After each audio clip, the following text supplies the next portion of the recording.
Ahí estás. Hola Daniel, hola Fernando, ¿cómo están Hola, ustedes? ¿cómo Un estás, gusto Dani? saludarlos.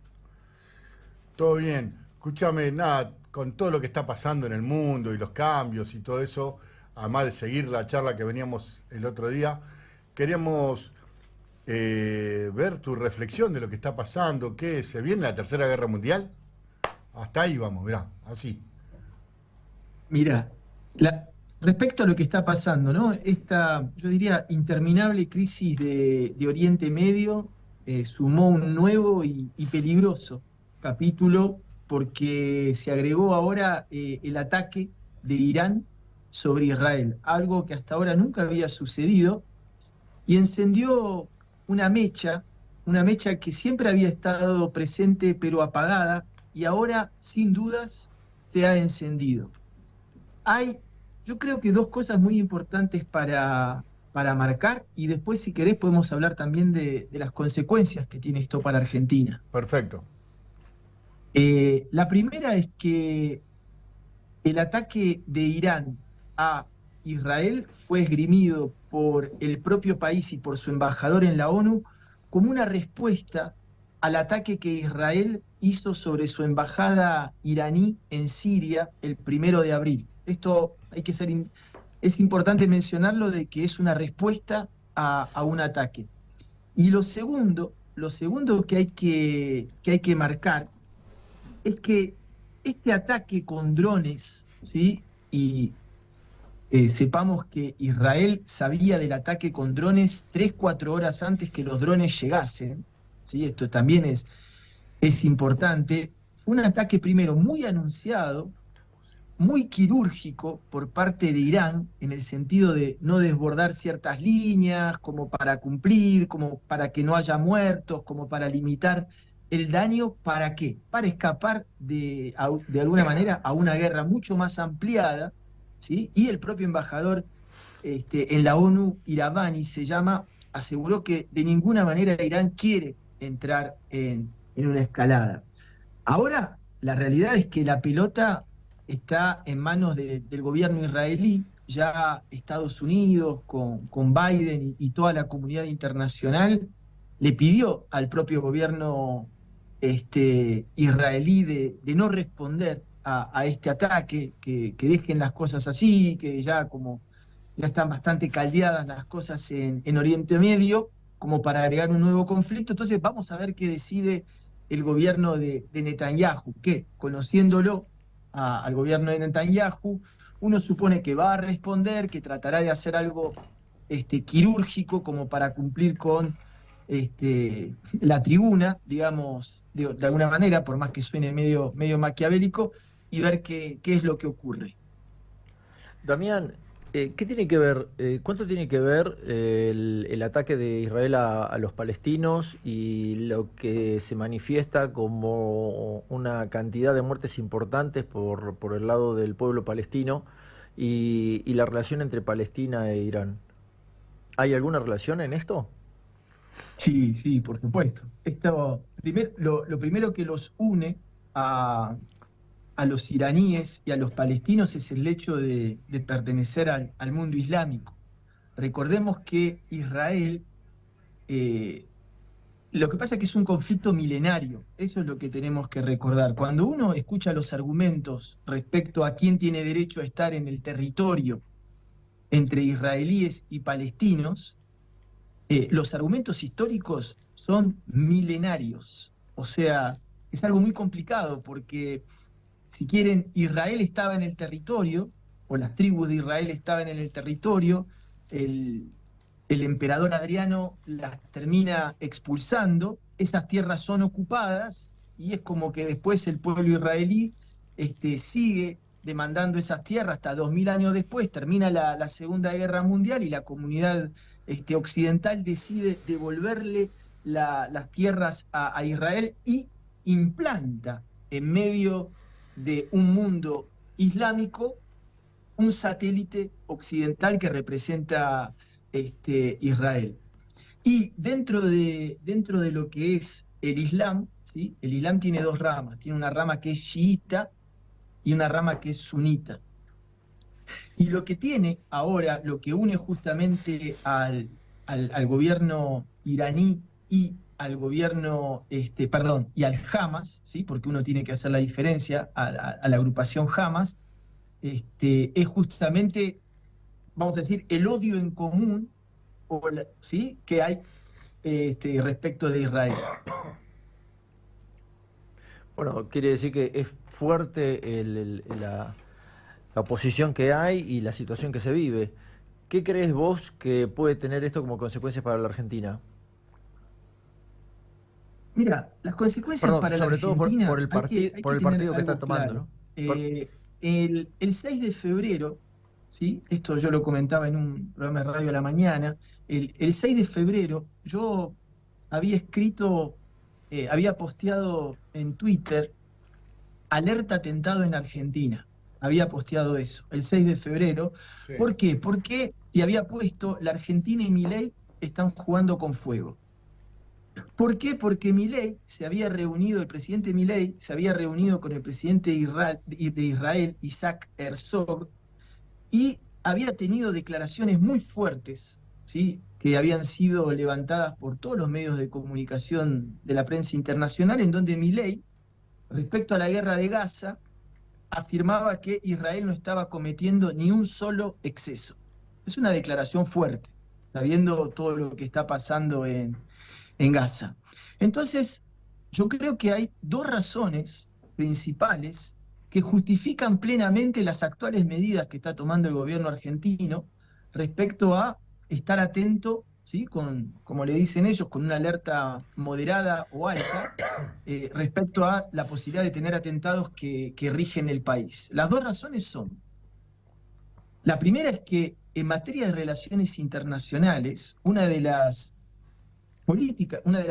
vamos a decir, brújulas de política internacional que ha tenido el gobierno de Milei es, de alguna manera, encauzar una alianza carnal con Occidente.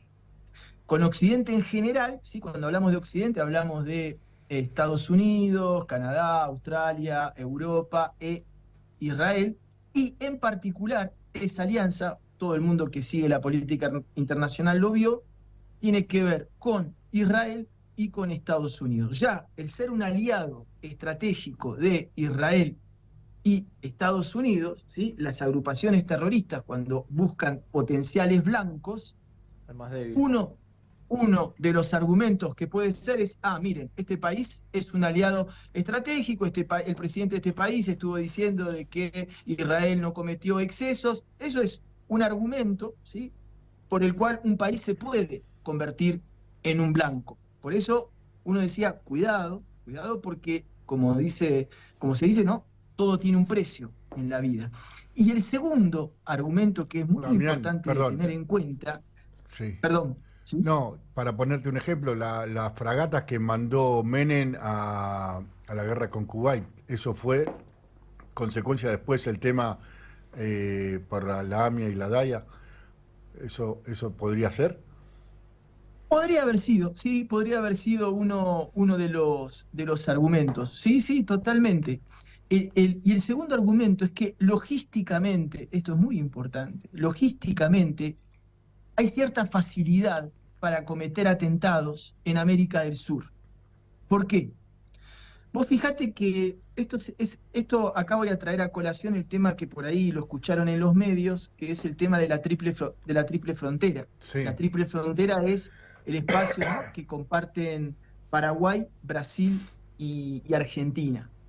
Y esto se remonta al 11 de septiembre, cuando se produce el atentado a las Torres, ¿sí? en el 2001, y Estados Unidos empieza a rastrear parte de donde se puede haber producido la logística del atentado, empiezan a prestar atención a el tema de la triple frontera y empiezan a darse cuenta de que ahí se produce como las posibilidades de haber numerosas células terroristas.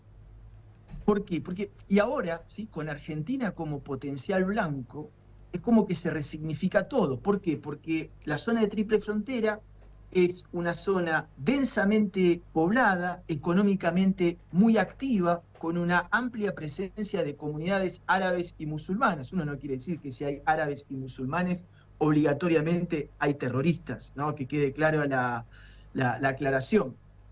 Pero, y esto genera muchas preocupaciones sobre la posible presencia de células terroristas dormidas. ¿Aprovechando qué? Aprovechando la complejidad de la región, la falta de coordinación entre las autoridades gubernamentales de los distintos países, existe mucho contrabando, en la zona de la Triple Frontera hay mucho lavado de dinero, hay muchas facilidades de entrar y salir de una frontera, que todo esto que acabo de nombrar son distintos elementos que favorecen muchísimo la operación de dichas células terroristas. El tema, volvemos al tema de cómo comienza esto. Vos estás diciendo, por si entendí bien, que no es por un tema solo de territorio, sino es algo religioso, el tema de la guerra. Porque el Hamas tiene, por lo que he escuchado, el tema de matar, por decir, o eliminar todo lo que sea judío. Es un tema... es religioso, no es económico, no es Irán. ¿Por qué hoy se mete de frente? Porque siempre lo hacía a través de Hamás, de Hezbollah, de otros medios, pero hoy mandó 200 drones derechos que si no pasaba, ¿qué pasaba si llegaban a destino, no? Que gracias a Dios no llegaron, pero podría haber cambiado la historia. Sí, igual, repito, lo de Irán, sí, no es que yo sea ni defensor de Irán ni nada, pero lo de Irán es una respuesta a un ataque israelí, número uno. Número dos, Irán se encargó muy bien de que el gobierno israelí esté al tanto de que los drones iban a llegar. Esto es importante de notar. ¿Por qué? Porque Irán sabe, ¿sí?, que si se enfrenta a Israel, no solamente se está enfrentando a uno de los 10 ejércitos más poderosos del mundo, ¿sí?, y a un país que oficiosamente está nuclearizado, no está nuclearizado oficialmente, pero todo el mundo sabe que Israel tiene la capacidad nuclear, y que además cuenta con el apoyo de todo lo que es Europa y Estados Unidos.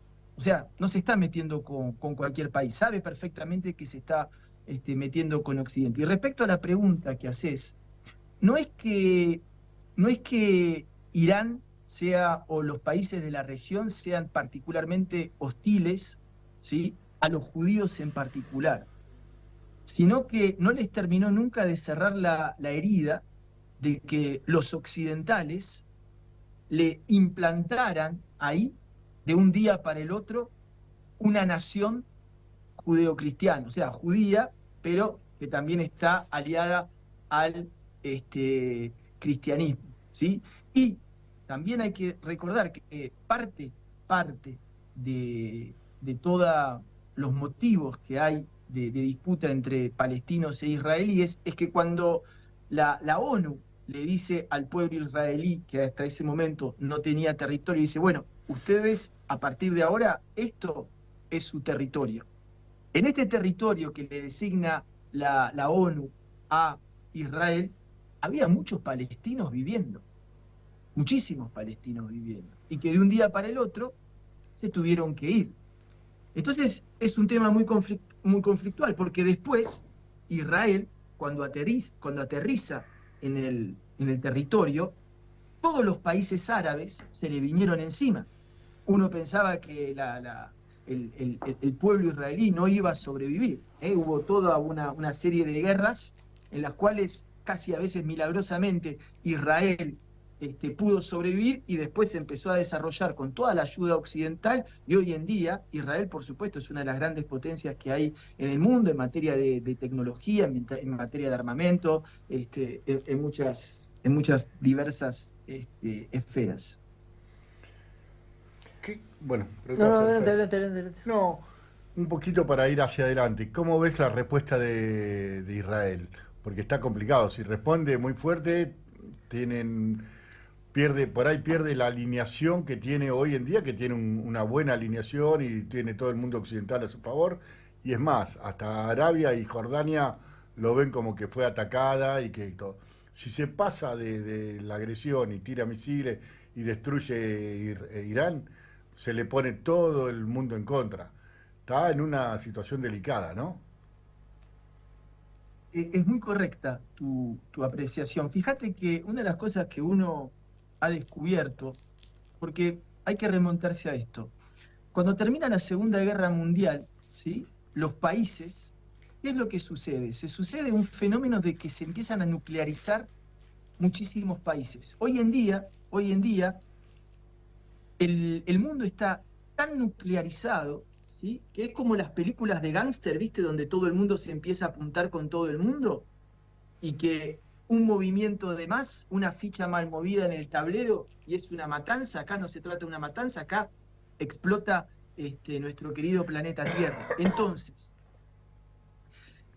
lo que vos decís es muy cierto. Entonces, las guerras, vos fíjate que ya las potencias no se enfrentan directamente, se están enfrentando a través de terceros, como sucede con Ucrania, como sucede con Yemen, como sucede con Siria, ¿sí? Porque las potencias, como no se pueden enfrentar, aprovechan y se enfrentan a través de terceros. ¿Y qué es lo que se ha dado cuenta la gente?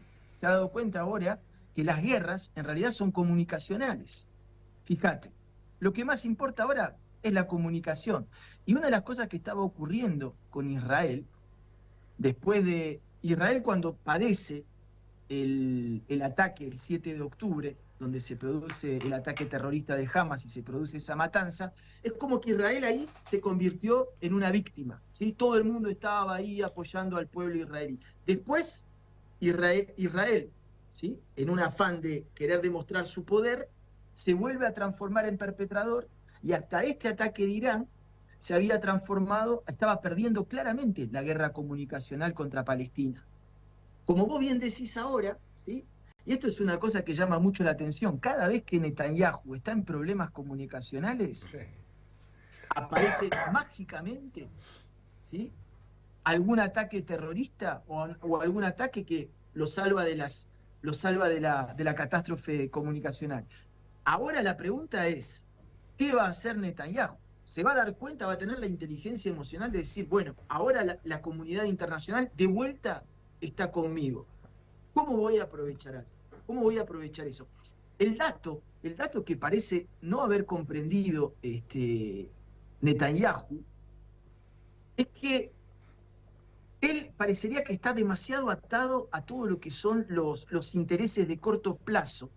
Y él no se da cuenta que tratando de solucionar de manera integral, ponele que el gobierno israelí se decida a reconocer al gobierno palestino y lo ayuda a modernizarse, él no se, dejaría completamente sin argumentos a Irán y sus socios, porque al desaparecer el litigio contra los palestinos, ¿sí? Israel tendría una capacidad de integración mucho más fuerte de la que estaba teniendo. Vos fíjate que antes del ataque del Hamas el 7 de octubre, Israel ya estaba firmando la normalización de las relaciones internacionales. Cuando vos normalizás las relaciones internacionales, quiere decir que ponés embajadores, abrís las embajadas, empieza a circular legalmente los flujos de intercambio. Ella estaba posicionado, ¿sí? En lo que se llaman los acuerdos de Abraham con bastantes países musulmanes. Y justamente cuando sucede lo del Hamas en el 7 de octubre, eso sucede muy poco tiempo antes, ¿sí?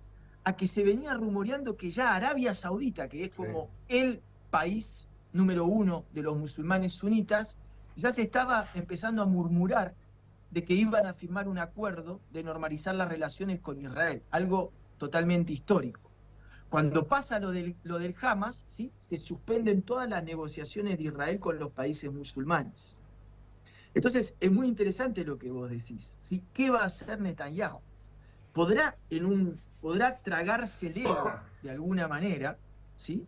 Y poder permitir de tener inteligencia comunicacional para decir, bueno, es mejor tener esta postura de víctima que la postura de perpetrador que nos estaba costando un linchamiento mediático. Sí. Ferri. No, que la verdad es dónde termina esto, ¿no? Porque ¿Cuáles son los intereses de cada uno? ¿Cuál es el objetivo tanto de Israel como de Irán? Como, bueno, Palestina obviamente que es recuperar territorio, está claro, pero Palestina creo que está hoy en una condición muy desprotegida, muy desfavorable. Uno no sabe qué va a pasar con el pueblo palestino. Pero, a ver, las grandes potencias, Irán y Israel, no es que necesitan recuperar un territorio o realizar algún objetivo en particular. Creo que vuelvo al inicio de la charla donde vos decís que esto es un litigio milenario donde hay odios raciales, religiosos, y ahí queda. Entonces parece como que, bueno, no va a terminar nunca esto. Y la verdad que Medio Oriente pone en jaque a todo el mundo, ¿no? Pero la verdad que me quedo como diciendo, ¿y esto cuándo termina? Porque de hecho hace, como vos mismo lo dijiste, hace miles de años que viene pasando. Entonces, porque he escuchado gente que ha dicho, bueno, que explote todo y que se termine una vez, y la verdad que la humanidad termine de entender cuál es la situación, pero desaparecemos. No sé, no entiendo dónde termina esto, si es que termina en Es, algún lado. es correcto, Fernando. Lo que vos decís es lo que dicen todos los analistas. O sea, esto parecería... ¿Irán qué busca? Irán busca directamente la supresión de Israel. Irán no tolera, ¿sí?, que Israel, un pueblo que no sea musulmán, esté en una tierra sagrada musulmana. Después uno puede estar de acuerdo o no. Israel, ¿qué busca? Israel busca que de alguna vez por todas el mundo musulmán acepte su presencia en Medio Oriente. Pero Palestina, ¿qué quiere? Palestina ya a esta altura dice, bueno, todo muy lindo, pero Israel, devolveme el 30-40% de territorio que me robaste. Israel dice, bueno, si querés firmemos un acuerdo, pero yo eso no te lo vuelvo porque yo ya tengo todas las colonias instaladas ahí. No le voy a decir a mis habitantes que desarmen las casas que ya construyeron. Entonces, es como... Y además uno lo que ve es que ninguna parte está dispuesta a ceder. Entonces, como ustedes bien saben, ¿sí?, en una negociación, si no querés ceder, no hay negociación posible. Entonces, es un panorama muy, muy complejo. Lo que había pasado hasta ahora es que, como el conflicto israelo-palestino no tenía solución, lo habían puesto abajo de la alfombra. Total, la gente de Gaza vive en condiciones inhumanas, pero como no está mediatizado, nadie se entera. Para bien o para mal, ¿sí?, lo que uno sí le puede haber reconocido al Hamas es que volvió a decir, muchachos, hasta que el conflicto israelo-palestino no se lo solucione, no va a haber paz en Medio Oriente. Eso es lo que uno le puede reconocer al Hamas, es, como decimos, sacar el muerto del ropero y decir, acá está, esto, ¿sí?, se tiene que solucionar, porque si no, metemos las cosas abajo de la alfombra y esto no lleva a ningún lado. Pero si vos le preguntás a cualquier experto cuál es la... crear dos estados. ¿Sí? Esa es la solución, crear dos estados. Lo que pasa es que para crear dos estados tienen que estar las dos partes de acuerdo. Y hoy en día las dos partes no están de acuerdo. Cuando uno piensa, se retira y piensa en la solución y en las grandes soluciones que ha habido en las guerras del mundo, ha sido por las potencias contrarias, porque esto, como decís vos, no es solo Israel e Irán, sino es Estados Unidos, Rusia, China, que están peleando a través de ellos. Pero cuando ven que se les va de la mano, ¿podrían ellos ser la solución? Decir, basta muchachos, juntémonos, paremos acá. Eso no sería o es realmente lo único que está encubierto, un acuerdo entre las grandes potencias que podrían solucionar el tema de ahí, de la región. No hay duda, no hay duda que un acuerdo de las grandes potencias, si las grandes potencias se pusiesen de acuerdo, claro, el mundo sería otro, claro, directamente, porque si las grandes potencias se pusieran de acuerdo, no habría necesidad de andar, yo digo gastando o malgastando tanto dinero en armamentismo, y no es necesario. Lo que pasa es que las grandes potencias no se ponen de acuerdo porque tienen intereses contradictorios y piensan solamente en su territorio y no piensan en la humanidad. Lo que sí yo creo que el peligro que yo veo en todo esto es que el mundo cada vez se está armando mucho más y cada vez las piezas que se juegan mal en el tablero de ajedrez pueden disparar muchísimo más la posibilidad de una tercera guerra mundial. Y hoy en día, como estamos de armamentismo, una tercera guerra mundial es directamente la explosión del planeta. Tremendo. Bueno, Tremendo, Damián, tremendo. nada, te tendremos el próximo martes o seguiremos hablando porque esto es dinámico, ya viendo, vamos a ver la respuesta de Israel, veremos cómo sigue, pero te necesitamos para Sí. esclarecer. Sí. Así que, nada, muchísimas gracias. Nos pediste 7:30 y 29 te largamos, mirá. No, Así que estamos. Damián, quería agradecerte, la verdad que en este momento toda esta información y entender qué es lo que está pasando para aquellos que no estamos en este tema es valiosísimo y sobre todo con una mirada objetiva, porque si hay algo que rescato en tus palabras es la objetividad para poder tratar este tema que es tan delicado y te lo agradezco mucho porque queremos entender realmente y solamente se entiende a partir de un análisis objetivo. Así que te lo agradezco mucho y bueno, seguiremos con él. Sí, te volvemos a llamar. Dale. Gracias, Agradecido, gracias. chicos, y felicitaciones por el programa. Muchas Dale. gracias.